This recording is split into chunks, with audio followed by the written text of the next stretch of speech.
A lot of people don't like my comedy. A lot of white people don't like my comedy. A lot of white people say this to me. Hey, Aamer. Hey. You get on stage, you make your jokes about white people. You say white people this, white people that. What if I did something like that, huh? What if I got on stage and I said, yeah, black people are like this, Muslims are like that. You'd probably call me a racist, wouldn't you? And I say, yeah, I would. Yeah, you should never do that. That's bad for your health.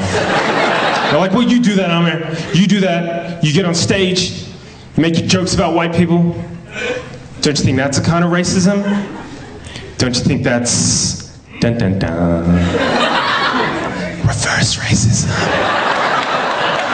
I said, no, I don't think that's reverse racism.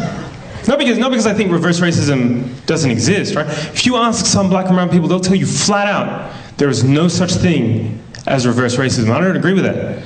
I think there is such a thing as reverse racism, and I could be a reverse racist if I wanted to.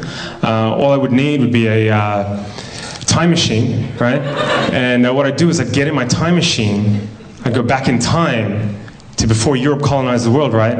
And I'd convince the leaders of Africa, Asia, the Middle East, Central and South America to invade and colonize Europe, right? Just occupy them, steal their land and resources, set up some kind of, like, I don't know, trans-Asian slave trade where we exported white people to work on giant rice plantations in China. Just ruin Europe over the course of a couple of centuries so all their descendants would want to migrate out and live in the places where black and brown people come from. But of course, in that time, I'd make sure I set up systems that privilege black and brown people at every conceivable social, political, and economic opportunity. White people would never have any hope of real self-determination. Just every couple of decades, make up some fake war as an excuse to go and bomb them back to the Stone Age and say it's for their own good because their culture's inferior, and then, just for kicks, subject white people to colored people's standards of beauty, so they end up hating the color of their own skin, eyes, and hair. If, after hundreds and hundreds and hundreds of years of that, I got on stage at a comedy show and said, hey, what's the deal with white people? Why can't they dance? That would be reverse racism. Marvin, thank you.